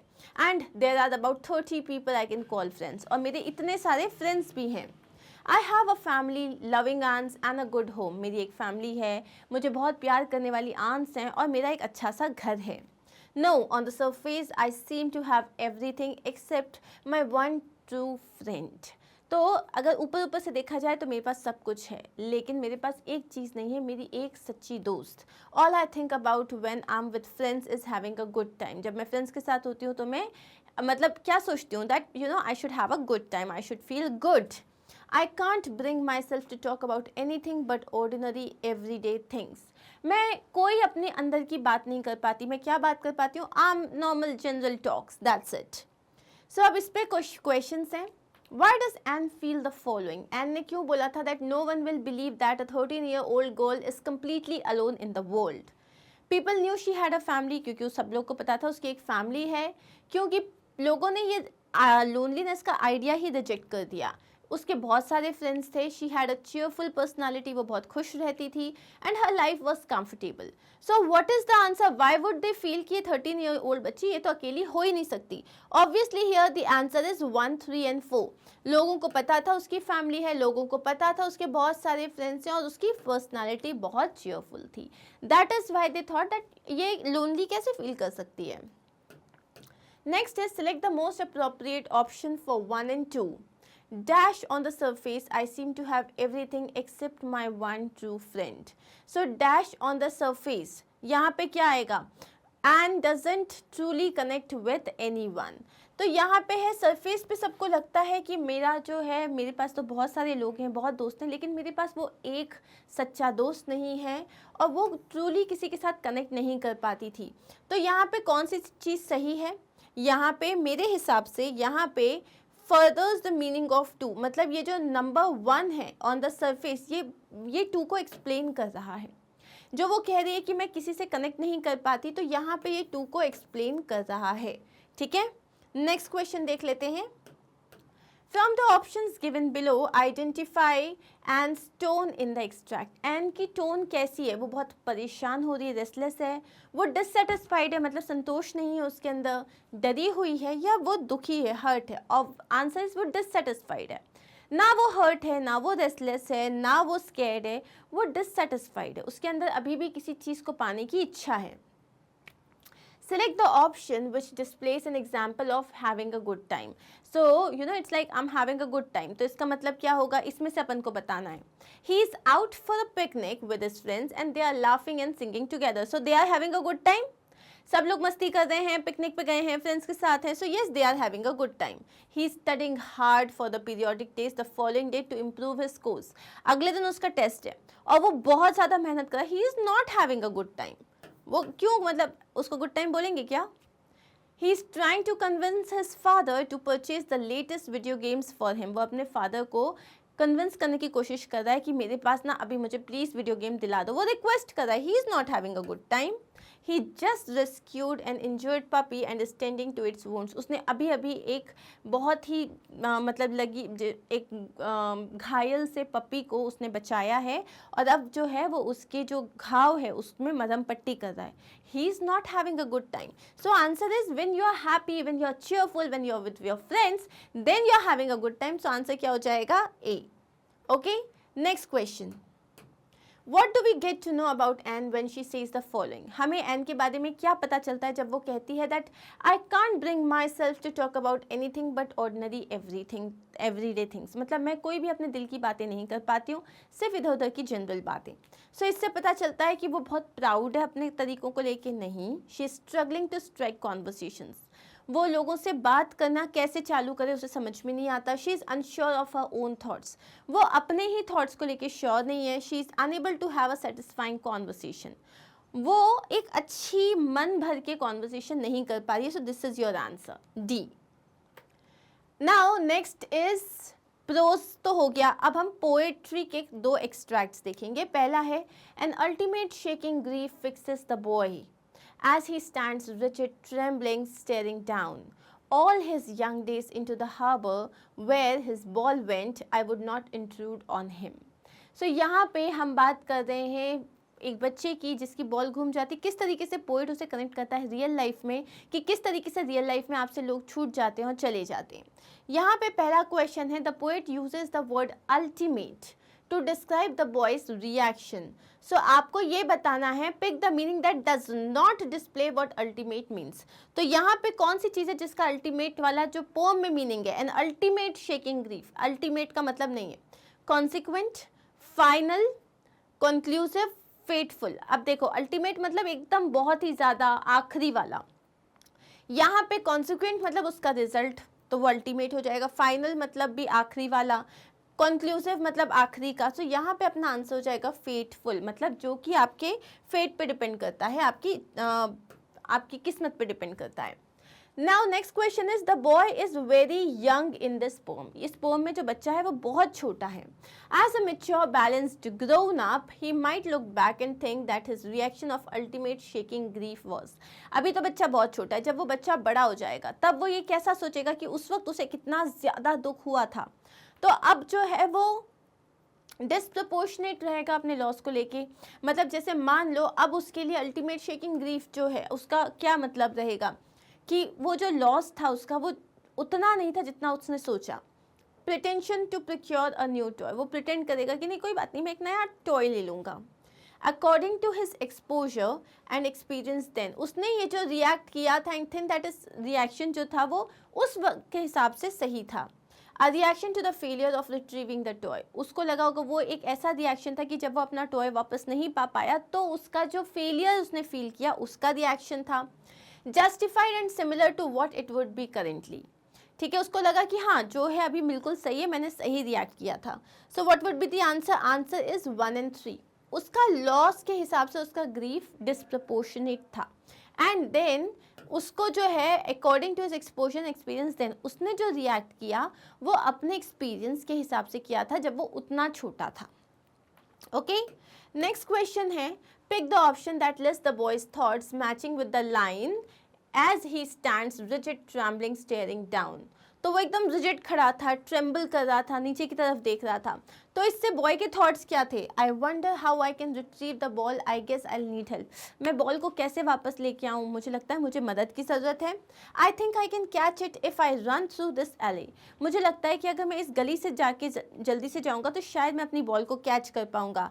आई must cut it before it falls into the harbour. मुझे जो है इसको पकड़ना पड़ेगा इससे पहले कि वो हार्बर में गिर जाए. गुड रिडेंस, थैंक गॉड, बला छूटी. Now I can get a new one, I have been waiting for a while. चलो मेरी बॉल घूम गई, बहुत अच्छा हुआ, अब मुझे एक नई बॉल मिल जाएगी, मैं तो कब से वेट कर रहा था. Oh I have lost it, it's gone forever. That was all the time I had with it, that time is over. Oh my god मेरी बॉल चली गई, अब मेरे पास कुछ बचा नहीं है. आंसर इज दिस कि ओ माई गॉड मेरी बॉल चली गई, इतना ही टाइम था मेरे साथ कि मैं उसके साथ स्पेंड करता और वो अब हमेशा के लिए चली गई है. This is what his thoughts were. Basically he was in despair. Why does the speaker choose not to intrude? This is so because the poet ने क्यों ये सोचा कि वो इंट्रूड नहीं करेगा, वो बीच में नहीं जाएगा, वो उस लड़के को अपनी ग्रीफ के साथ रहने देगा. नोज बिकॉज पोएट को पता था that it would embarrass the boy in his moment of grief. क्योंकि उसे पता था कि वो बॉय को, उस बच्चे को उस मोमेंट जब वो दुखी हो रहा है उसमें एम्बेरस कर देगा. Feels that it's important that the boy learns an important life lesson undisturbed. उसे लगता है उस बच्चे को लाइफ का ये इतना इम्पॉर्टेंट लेसन बिना डिस्टर्ब हुए सीख लेना चाहिए. realizes that he doesn't have sufficient funds to purchase a new ball for the boy. उसे लगता है उसके पास तो इतना पैसा ही नहीं है कि वो दुखी भी हो रहा है तो उसके लिए एक नया बॉल ले दे. Experiences a sense of distress himself by looking at the boy's condition. वो क्या एक्सप्रेस करता है, मतलब वो परेशान जो हो रहा है वो एक्सपीरियंस कर रहा है बच्चे को देखते हुए, इसीलिए वो नहीं जा रहा है उसके पास. The answer here is, उसको लगता है कि ये जो लेसन है ना ये उसे खुद सीखना चाहिए, उसको अपने ग्रीफ को कंट्रोल करना आना चाहिए, उसे समझना चाहिए कि ज़िंदगी में बहुत कुछ आएगा और चला जाएगा. अब इस एक्सट्रैक्ट का लास्ट क्वेश्चन भी देख लेते हैं. सो ये जो मीनिंग है हार्बर, हार्बर मतलब क्या होता है? हार्बर मतलब जहाँ पे आप सारी जो शिप्स वगैरह होती हैं वो पार्क होती हैं. सो अब यहाँ पे कौन सा मतलब होगा? So the answer here is a place on the coast where ships may moor in shelter. This is your answer. So answer is 1. Okay, अब आते हैं हम नेक्स्ट क्वेश्चन की तरफ जहाँ पे आपको एक और एक्सट्रैक्ट दिया है. I sit inside doors open to the veranda, writing long letters in which I scarcely mention the departure of the forest from the house. The night is fresh, the whole moon shines in a sky still open. तो अब इस पे हमारे पास questions हैं. The poet talks about the house. जो poet घर के बारे में बात कर रहा है वो कौन सा है? एज वो बोल रहा है कि वो एक सेफ सेंचुरी है जहाँ पे प्रेडेटर्स नहीं आ सकते. वो एक प्लेस है, छुपने की जगह, कन्फाइनमेंट है. आ रिप्रेजेंटेशन ऑफ फैमिली, वो एक फैमिली को रिप्रेजेंट करता है. और इट इज़ नथिंग बट एक कॉन्क्रीट सा घर है. That's it. So the answer is वो एक प्लेस है छुपने की, confinement. The poet uses the indefinite article for sky instead of the definite one. It this is so because the poet is referring to, उन्होंने क्या बोला, a sky बोला instead of saying the sky. ऐसा क्यों किया है? Because the ceiling of the veranda as a sky versus the door kept open being the sky. So answer यहाँ पे क्या है कि some part of the sky is still left open for women to explore. वो ये बताना चाहता है अभी भी कुछ ऐसा हिस्सा है आसमान का जो वुमेन एक्सप्लोर कर सकती हैं और अपने पेट्रियार्कल होम्स नॉर्म्स से, जिसमें जहाँ पे बोलते हैं ये करो ये मत करो, उन सब से वो दूर हट सकती है। ठीक है, अब है the extract uses open twice suggesting different meanings. तो यहाँ पे इसका मीनिंग क्या है जो ओपन ट्वाइस है? Allowing access and vision expanse of space. Okay, choose the option that does not state the meaning of the given phrase. I scarcely mention, मतलब मैंने बहुत कम कभी कभी ही मेंशन किया था, तो आंसर इज टैक्टफुली, मतलब बहुत ही कम किया था मैंने, तो मैंने आपको सोच के किया होगा ना ऐसा, तो टैक्टफुली किया था। Okay, now choose the option that currently depicts the imagery in the last two lines of the extract. तो last two lines में यहाँ पे moon full moon की बात हो रही है। ठीक है, अब हम आते हैं नेक्स्ट पार्ट में लिटरेचर के, जहाँ पे हमारे पास 5 क्वेश्चंस हैं, शॉर्ट आंसर्स हैं, जिसमें से हमें कोई 4 करने हैं। So let's begin. सो जो फर्स्ट क्वेश्चन है that is what shocked the narrator after landing safely.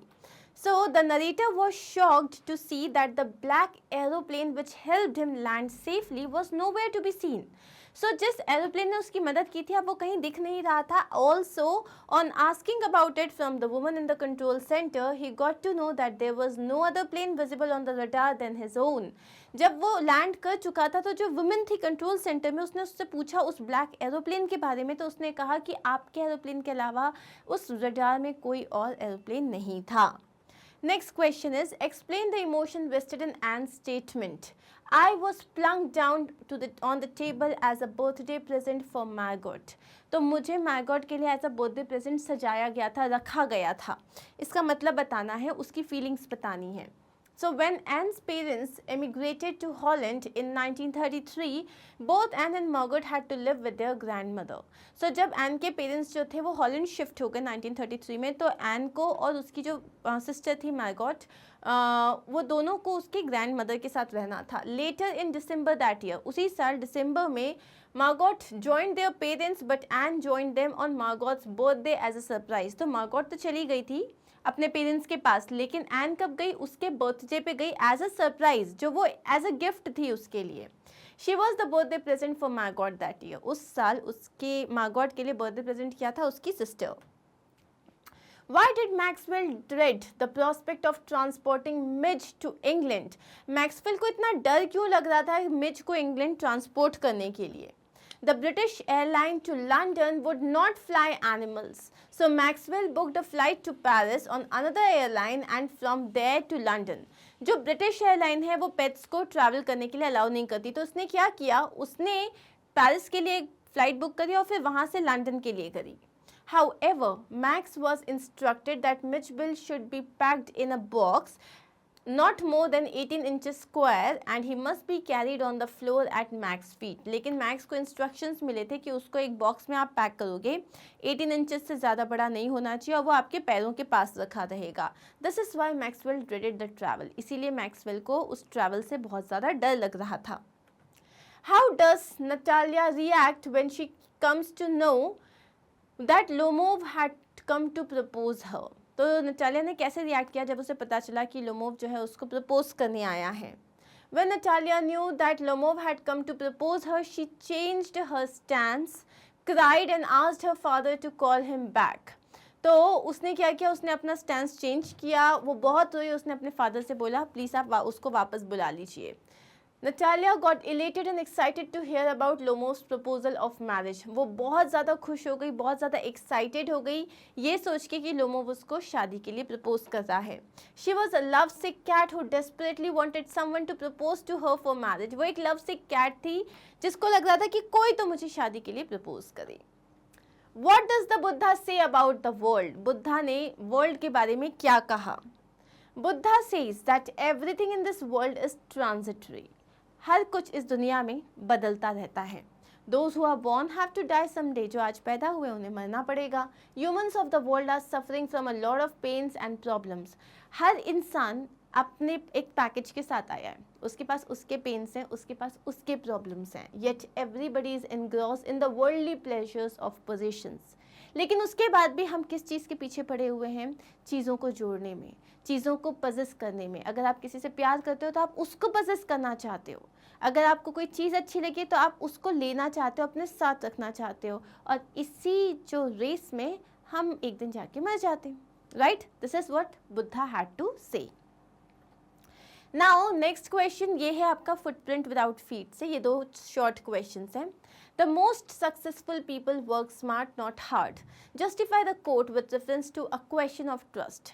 जो सबसे ज़्यादा स्मार्ट और सक्सेसफुल पीपल होते हैं ना, वो लोग हार्ड वर्क नहीं करते, वो लोग स्मार्ट वर्क करते हैं, और इसको हमें बताना है with reference to the question of trust. It is true that successful people work smart not hard. ये सच बात है कि जो सक्सेसफुल लोग होते हैं ना, वो लोग हार्ड वर्क के साथ स्मार्ट वर्क भी करते हैं। In the story, A Question of Trust, Horace did all the hard work of studying the house details and breaking the safe for the young lady, while the young lady was a crook herself, smartly made Horace to do the robbery for her.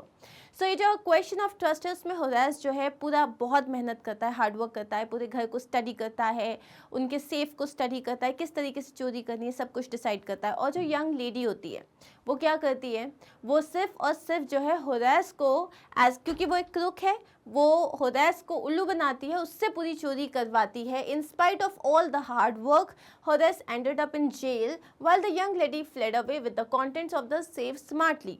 इतना मेहनत करने के बाद Horace finally jail चला जाता है, और young lady जो है वो जो है अपना पूरा सामान, जो लूट का सामान होता है, वो लेके भाग जाती है वहाँ से। Stereotypes are often misleading. Elaborate on the given quote in the text of The Midnight Visitor. जो stereotypes होते हैं वो हमेशा misleading होते हैं, काफ़ी बार मिसलीडिंग होते हैं। मतलब आप जब पहले से किसी चीज़ का परसेप्शन बना लेते हो, क्या ये तो ऐसा ही होगा, ये तो ऐसा ही करता होगा, वो हमेशा आपको मिसलीड करते हैं। सो इसका एग्जाम्पल देखते हैं, आंसर देखते हैं, sorry. The stereotype for a spy is a fit body facing thrilling situations every moment. तो हमारे इसमें अगर हम किसी जासूस की बात करें तो क्या होता है, अरे वो एकदम जो है, जैसे ऋतिक रोशन को हमने देखा है मूवी में ना, वैसा लगता होगा, एकदम 6 पैक एब्स और एकदम एक्टिव, बहुत ही ज़्यादा sensational. However, Ozable broke this stereotype by being very fat and simple and thus proved that stereotypes are often misleading. लेकिन Ozable जो है उसने इस पूरे stereotype को break कर दिया। वो मोटा था, वो lethargic सा लग रहा था, वो simple सा था, तो उसने क्या किया, ये जो stereotype build किया उसने उसको break कर दिया, और इसीलिए हम कह सकते हैं कि stereotype काफ़ी time misleading होते हैं। Though Ozable looked like an ordinary man who was not active, he dealt with the dreadful event with the help of his amazing presence of mind and saved himself and follower from his rival spy. यहाँ वो क्या बोल रहा है, though Ozable looked like an ordinary man who wasn't active. मतलब ऑजिबल एक ordinary man, मोटा सा एक आदमी जैसा लग रहा था जो बहुत ज़्यादा एक्टिव नहीं था। He dealt with the dreadful event, लेकिन जब मैक्स वहाँ पे आया तो उसने इस खतरनाक इवेंट से बहुत ही अपने प्रेजेंस ऑफ माइंड की हेल्प से जो है उसने डील किया और खुद को और फॉलोअर की जो है जान बचा ली, right? Why do you think the narrator used to feel that friends were more trouble than help? What could have led him to believe this? ऐसा क्यों आपको लगता है कि नरेटर को लगता था कि जो फ्रेंड्स हैं वो एक ज़्यादा बड़ी प्रॉब्लम हो जाती है rather than help?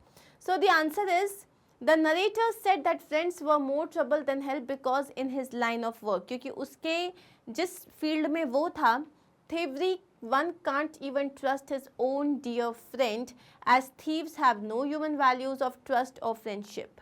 उसने ये कहा कि जो जिस पर्टिकुलर लाइन में वो था वहाँ पे आप अपने सबसे अच्छे दोस्त पे भी बिलीव नहीं कर सकते। क्यों? क्योंकि वहाँ कोई ह्यूमन वैल्यूज़ होती ही नहीं है ट्रस्ट की and all.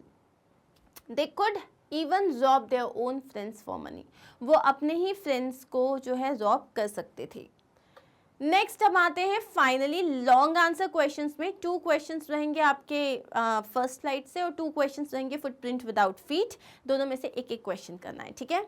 Imagine the poet meets Mitchell, the author.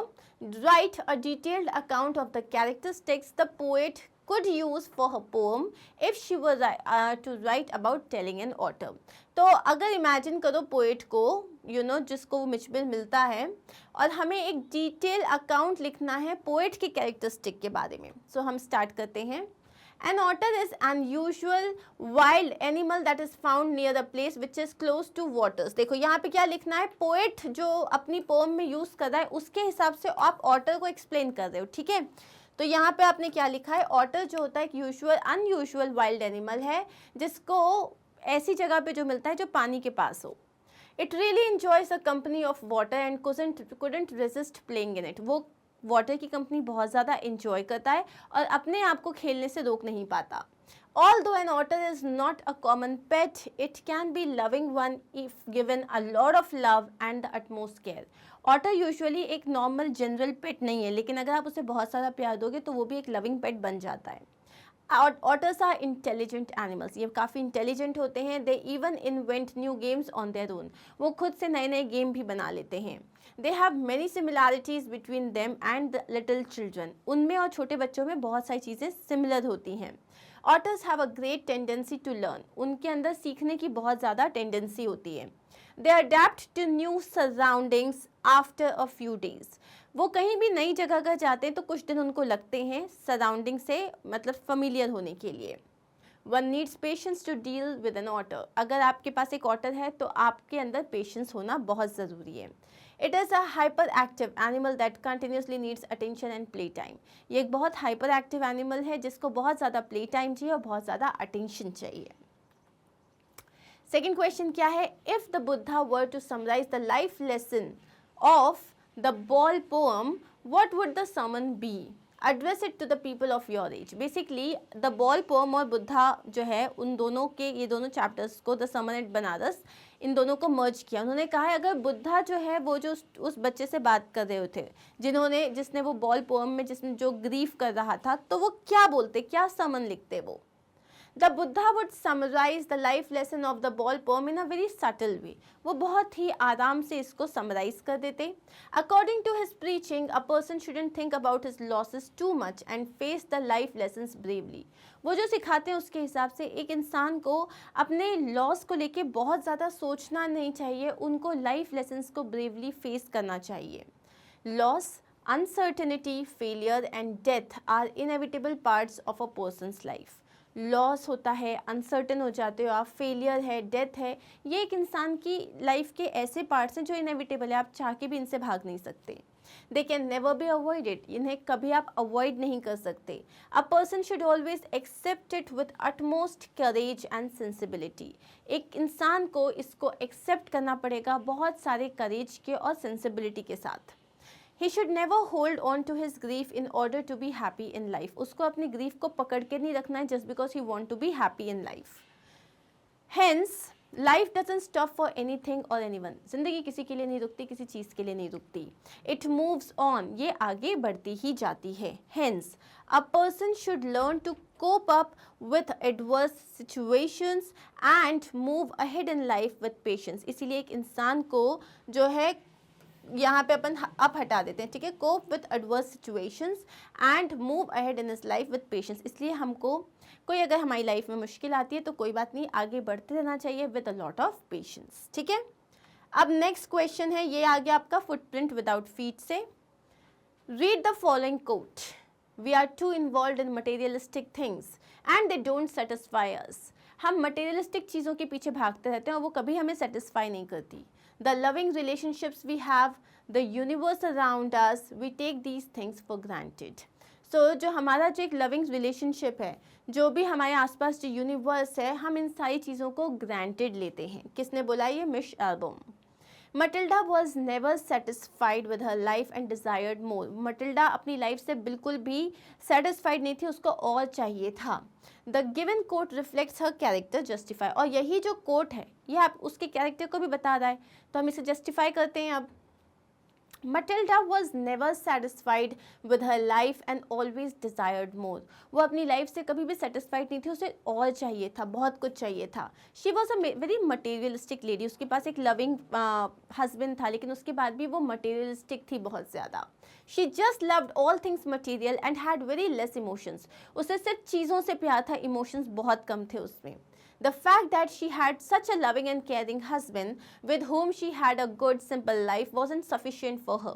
एक फैक्ट था कि उसके पास एक बहुत ही प्यार करने वाला और बहुत ही ख्याल रखने वाला हस्बैंड था, लेकिन उसके बाद भी उसको उस चीज़ से बिल्कुल सेटिस्फैक्शन नहीं था. She wanted more and more. She was greedy and full of lavish desires even when she knew she had no means to fulfill them. वो बहुत ज़्यादा लालची थी और उसके अंदर ये greedy desires थी, lavish desires थे कि मुझे इतना बड़ा ये चाहिए, इतना महंगा ये चाहिए, even when she knew कि वो उस चीज़ को fulfill नहीं कर सकती. She never accepted her poor reality and was never grateful for all the good things that she had in her life. वो अपनी रियलिटी को एक्सेप्ट नहीं कर रही थी कि वो उतना ज़्यादा पैसे वाली नहीं है, और उसकी वजह से क्या हुआ, वो अपनी लाइफ में जो उसके पास अच्छी चीज़ें थी उसके लिए कभी भी ग्रेटफुल नहीं थी. She was never content or satisfied with what life had to offer her.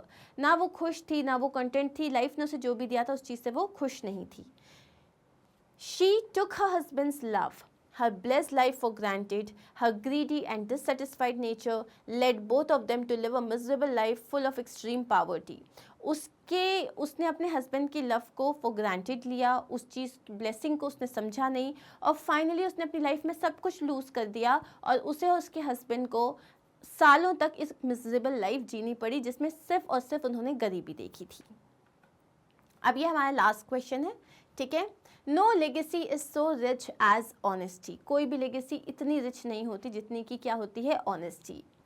Matilda lost her friends necklace and ruined her life in the process. Evaluate the given quote in the context of the lesson the necklace. तो यहाँ पे क्या करना है आपको इस चीज़ को reflect करना है इम्पोर्टेंस ऑफ ऑनेस्टी के साथ. Honesty is an important trait to possess. Honesty एक बहुत इंपॉर्टेंट ट्रेट है जो पोजेस करना चाहिए. The story the necklace exemplifies this idea. और ये जो स्टोरी है ये इसी आइडिया को एग्जाम्प्लीफाई करती है. I think that Matilda could have led a peaceful life had she controlled her social ambition to borrow the necklace that she could ill afford. मुझे लगता है कि मटिल्डा जो है एक बहुत ही शांत भरी ज़िंदगी जी सकती थी अगर उसने अपने सोशल एम्बिशन को कंट्रोल किया होता कि उसको and to borrow the necklace that she could ill afford. जो वो अफोर्ड नहीं कर सकती उसे वो नेकलेस बोरो ही नहीं करना चाहिए था. Matilda distressed herself with her unfulfilled desires to be accepted among the higher class. Just because वो higher class में अपने आप को फिट करना चाहती थी, उसने क्या किया, उसने अपनी अनफुलफिल्ड डिज़ायर्स के कारण अपने आप को परेशान किया. She was filled with wild Joy the party wear she could show of her diamond necklace. वो उस पार्टी में बहुत खुश थी जहाँ पे वो अपने डायमंड नेकलेस को शो ऑफ कर रही थी. Borrowed from her rich friend ma'am Forestier, जिसको उसने किससे लिया था, मैम फ्रॉस्टियर से. After losing the necklace, she is once again unhappy, suggesting that material possessions cannot guarantee long-lasting happiness and that greed can lead to ruin.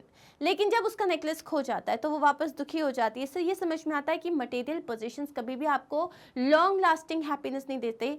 After some time you are back to ruin.